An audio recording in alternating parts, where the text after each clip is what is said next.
ಮಾಡಿದ್ರೆ ಅಲ್ಲಿಗೆ ಸೀಮಿತವಾಗಿರದೆ ಈ ಸುಲಭದ ಪೀಠವನ್ನು ನೀವು ಬಯಸಿ ಬಂದಿದ್ದೀವಿ. ಹಿರಿತನವನ್ನು ಉಳಿಸಿಕೊಳ್ಳುವ ಬಗೆ ಹೇಗೆ? ನೀವು ನಿಮ್ಮ ಅಲ್ಲೇ ಇದ್ದುಕೊಂಡು ನನ್ನ ಜಗತಾರಿಯ ಮಕ್ಕಳು ಸುಲಭಲಿದ್ದಾರೆ ಇರಲಿ ಎನ್ನುವ ಹಾಗೆ ಒಳ್ಳೆಯ ಮನಸ್ಸನ್ನು ಇಟ್ಟುಕೊಂಡಿದ್ರೆ ನಿಮ್ಮ ಮೇಲೆ ನಮಗೆ ಪ್ರೀತಿ ಇರ್ತಿತ್ತು, ಗೌರವ ಇರ್ತಿತ್ತು. ಆದರೆ ಅದನ್ನೆಲ್ಲ ಮರೆತು ಸುರಲೋಕ ಸುರಪೀಠವನ್ನು ಬಯಸಿ ಬಂದ್ರು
ಸ್ಫಟಿಕ ಸದೃಶವಾದಂತಹ ನಿನ್ನ ಮಾತಿಗೆ ಅಂದಿ ನಾನು ಹಿಂದೆ ಹೋಗ್ತೇನೆ ಎಂಬುದಾಗಿ ಭಾವಿಸಬೇಡ. ಒಳ್ಳೆಯ ಮಾತನ್ನಾಡಿದ್ದಿ. ಹೇಗೆ ಹೇಗೆ ನನ್ನ ಚಿಕ್ಕಮ್ಮನ ಮಕ್ಕಳು ಸ್ವರ್ಗಲೋಕವನ್ನು ಆಳುತ್ತಾ ಇದ್ದಾರೆ, ಸುಖದಿಂದ ಬಾಳ್ಲಿ ಎಂಬಂತಹ ವಾಕ್ಯ ಆ ಧ್ಯೇಯ ಮನೋಭಾವ ನಮ್ಮ ಮನಸ್ಸಿನಲ್ಲಿ ಮೂಡಬೇಕು. ಹೌದೇನೋ ಪಾಪಿ? ಆಗ ಮಾತ್ರ ಹಿರಿತನಗೆ ಪ್ರಶ್ನೆ ಉತ್ತರ ಬರ್ತದೆ. ಹೌದೇನೋ ಪಾಪಿ? ಏನ ಸುರಾಸುರರಲ್ಲಿ ಮಥನ ಕಾಲದಲ್ಲಿ ಬಂದಂತಹ ಅಮೃತ ಮತ್ತು ವಿಷ ಆ ಸಾಧನದಲ್ಲಿ ಆ ಸಂದರ್ಭದಲ್ಲಿ ಆ ಕಾಲದಲ್ಲಿ ನಿಮಗೂ ಆಗಬೇಕಿತ್ತು. ಯಾವುದು? ನನ್ನ ಅಣ್ಣಂದಿರಿದ್ದಾರೆ, ನಮ್ಮ ಹಿರಿತಾಯಿ ಇದ್ದಾರೆ. ಆ ಹಿರಿಬಾಗಿಗಳಿಗೆ ನನ್ನ ಅಣ್ಣಂದಿರಿಗೆ ಸ್ವಲ್ಪ ಸ್ವಲ್ಪ ಅಮೃತವನ್ನು ಕೊಟ್ಟು ಬಿಡೋಣ ಎನ್ನುವಂತಹ ಧ್ಯೇಯ ಮನೋಭಾವ ಅಂದು ನಿಮ್ಮಲ್ಲಿ ಇರ್ತಿದ್ರೆ ಇಂದು ಹೀಗಾಗುತ್ತಿರ್ಲಿಲ್ಲ. ಅಂದು ಇರುವುದು ಹೇಗೆ ಹೇಳು? ಯಾಕೆ? ಯಾವತ್ತೂ ಕೂಡ ಮೊದಲು ಹಂಚುವುದು ಮಕ್ಕಳಿಗೆ, ತಮ್ಮಂದಿರಿಗೆ ಮೊದಲು ಕೊಟ್ಟ ಆ ಬಳಿಕ ಅಣ್ಣಂದಿರಿಗೆ. ಹೌದು, ನಮ್ಮಲ್ಲಿಗೆಲ್ಲ ಹಂಚಿ ಮುಗ್ಗ ಮೇಲೆ ಮತ್ತೆ ಉಳಿದದ್ದು ನಿಮಗೆ. ಹೌದು, ಅದು ಉಳಿದದ್ದು ಬೇರೆ ಆಯ್ತಲ್ಲ. ಉಳಿದದ್ದು ಬೇರೆ ಆಗಿ ಹೋಯ್ತು. ಈಗ ಬೇರೆ ಆದದನ್ನು ಬೇರೆ ಮಾಡಿ ನಿಮ್ಮನ್ನು ಬೇರ್ಪಡಿಸಿ ಆಳ್ವಿಕೆ ಮಾಡ್ಲಿಕ್ಕೆ ಬಂದವರು ಯಾಕೆ ಅಂತ ಕೇಳು. ನಮ್ಮದಾದಂತಹ ಮನೋಬಲವನ್ನು ನೀವು ನಮ್ಮ ದೌರ್ಬಲ್ಯ ಅಂತ ತಿಳ್ಕೊಂಡ್ರೆ ನನ್ನಂತಹ ಹಲವಾರು ಹಸುರನ್ನು ಹುಟ್ಟಿ ಮತ್ತೆ ಮತ್ತೆ ಬರ್ತಾರೆ. ಹಿಂದೆ ಹೋದವರನ್ನು ಬಿಡು. ಯಾಕೆ? ಭೂತಕಾಲಕ್ಕೆ ನಾವು ಹೆಚ್ಚು ಒತ್ತು ಕೊಡ್ಲಿಕ್ಕಿಲ್ಲ, ಅಥವಾ ಭವಿಷ್ಯತ್ತಿಗೆ ನಾವು ತಲೆದೂಗ್ಲಿಕ್ಕಿಲ್ಲ. ವರ್ತಮಾನ ಹೇಗೆ ಎನ್ನುವುದೇ ಧ್ಯೇಯ ವಾಕ್ಯಧಾರಿ ಕಾಸಣಿಕೆ. ಹಾಗಿದ್ರೆ ಹೇಗೆ ಹೇಳುவோಣ? ಹೇಗೆ? ಬ್ರಹ್ಮನಿಂದ ಬೇಕಾದಂತಹ ವರಬಲವನ್ನು ಪಡೆದುಕೊಂಡು ಬಂದಿದ್ದೇನೆ. ಹೇಗೆ? ಮರಣ ಬರುವುದಿಲ್ಲ, ನಿನ್ನಂತವರಿಂದ ಸೋಲು ಬರುವುದಿಲ್ಲ. ಹಾಗಂತಾದ್ರೆ ಸ್ವರ್ಗದ ಪೀಠ ಖಚಿತ ಅಂತ ಆಯ್ತಲ್ಲ. ಈಗ ಒಂದು ಕ್ಷಣ ಆಗಲಿ 10 ದಿವಸ ಆಗಲಿ ನಮಗೆ ಸ್ವರ್ಗದ ಪೀಠ ಖಚಿತ ಅಂತ ಆಯ್ತಲ್ಲ. ಕ್ಷಣಿಕವಾದ ಸೋಲು ನಮಗೆ. ಅದು ಕ್ಷಣಿಕವೂ ಆಗಿರ್ಲಿ, ಆದ್ರೆ ಒಂದು ಮಾತು ಹೇಳುವುದನ್ನು ನೀನು ಹೇಳುವುದನ್ನು ಕೇಳಿದ್ದೇನೆ. ಏನು? ಹೇಗೆ? ಹಿರಿಯ ಭಾಗಿಗಳು ದೌಷ್ಟ್ಯದಿಂದ ಬಂದ್ರೆ ನಮ್ಮ ಸ್ವರ್ಗದ ಪೀಠ ಅವರಿಗೆ ಸಿಗುವುದಿಲ್ಲ, ನೋಡೇ ಬಿಡೋಣ ಎನ್ನುವಂತಹ ಒಂದು ಗರ್ವದಿಂದ ಬಂದವನಿದ್ದೇನೆ. ಅದಕ್ಕೋಸ್ಕರ ಹೇಳ್ತೇನೆ, ನೀನು ಶಕ್ತಿಯಿಂದಲೇ ಪಡೆದದ್ದಿಟ್ಟುಕೋ. ಈ ಶಕ್ತಿಯಿಂದ ಪಡೆದದ್ದು ಯಾವುದೇ ಆಗಿರ್ಲಿ ಅದು ಕೊನೆಯ ತನಕ ಉಳಿಯುವುದೇ ಇಲ್ಲ. ಕೊನೆಯವರೆಗೆ ಉಳಿಬೇಕು. ಅದು ಭಕ್ತಿಯ ಮೂಲಕ ಪಡೆಯಬೇಕು. ಭಕ್ತಿಯ ಮೂಲಕ ಪಡೆದ ಹೇಗೆ? ವರಪ್ರಸಾದ ರೂಪದಲ್ಲಿ ನಾವು ಮಾಡಿದ ಕಾರ್ಯ ಯಾವುದುಂಟೋ ಅದಕ್ಕೆ ಅನುಗುಣವಾಗಿ ಸುರಲೋಕದ ಪೀಠ ನನಗೆ ಸಿಕ್ಕಿದೆ. ಈಗ ನೀನು ಬ್ರಹ್ಮದೇವನ ಶಕ್ತಿಯ ಮೂಲಕವೇ ನೀನು ತಪಸ್ಸಿಂದ ಗೆದ್ದದ್ದು ಅಲ್ವಾ? ಆ ಮೂಲಕ ವರವನ್ನು ಪಡೆದೆ ಸುರಲೋಕಕ್ಕೆ ದಾಳಿಯನ್ನ ಮಾಡಿದ ಅಂತಹ ನಿಮ್ಮನ್ನು ಎದುರಿಸಿದ್ರು ಕ್ಷಣಿಕವಾದ ಸೋಲು ನಮಗೆ ಬಂದರು ಅದರ ಬಗ್ಗೆ ನಾವು ಮಂಜುವರಲ್ಲ. ಸುರಪಾಲ, ಏನು ಭಕ್ತಿ, ಶಕ್ತಿ, ಯುಕ್ತಿ ಎಂಬಂತಹ ತ್ರಿಕರಣಗಳನ್ನು ನನ್ನ ಮುಂದೆ ಇಡ್ತಾ ಇದ್ದೀಯಾ?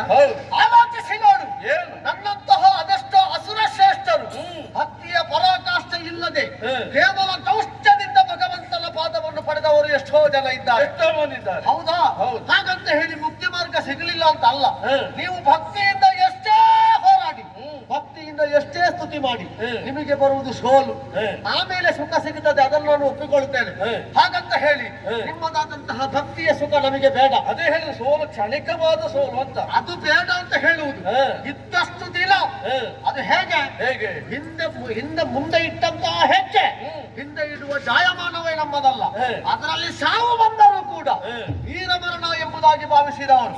ಆದ್ದರಿಂದ ಒಳ್ಳೆಯ ಮಾತಿನಲ್ಲಿ ಹೇಳ್ತೇನೆ, ಸ್ವರ್ಗದ ಪೀಠವನ್ನು ಬಿಟ್ಟು ಬೆನ್ನಾಗಿಸಿಕೊಂಡು ಓಡಿದ್ರೆ ಒಳ್ಳೆಯದು. ಇಲ್ಲಾಂದ್ರೆ ನಿನಗೆ ಕಡಿದ್ರು ಕೂಡ ತಾಗುವುದಿಲ್ಲ, ನನಗೆ ಗೊತ್ತುಂಟು. ಆದ್ರೆ ಒಂದು, ಪ್ರಪಂಚದ ಯಾವ ಮೂಲೆಯಲ್ಲಿದ್ದರೂ ಕೂಡ ನಿನಗೆ ಕಲ್ಲು ಹೊಡೆದೇ ಸಾಯಿಸ್ತೇನೆ. ನೀನು ನನಗೆ ಕಲ್ಲು ಹೊಡೆಯುವವರೆಗೆ ನೀನು ಉಳಿಬೇಕಲ್ಲ. ಹೌದಾ? ಹಾಗಿದ್ರೆ ನಾನು ನೀನು ನೋಡೋ.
ದೂರದವರಿಗೆ ಕೂತವರಿಗೆಲ್ಲ ಹಾಗೆ ಕೇಳ್ತದೆ ಅಲ್ಲಿ. ಆಗ್ಲಿ.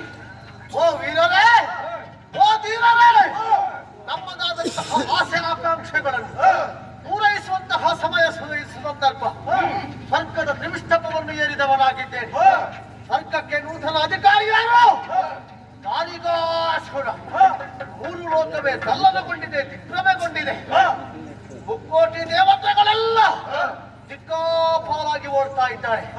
ಯಾರನ್ನು ಬಿಡಬೇಡಿ, ಸಿಕ್ಕಿದಲ್ಲಿ ಹಿಡಿದು ಹಿಂಸೆ ಮಾಡಿ.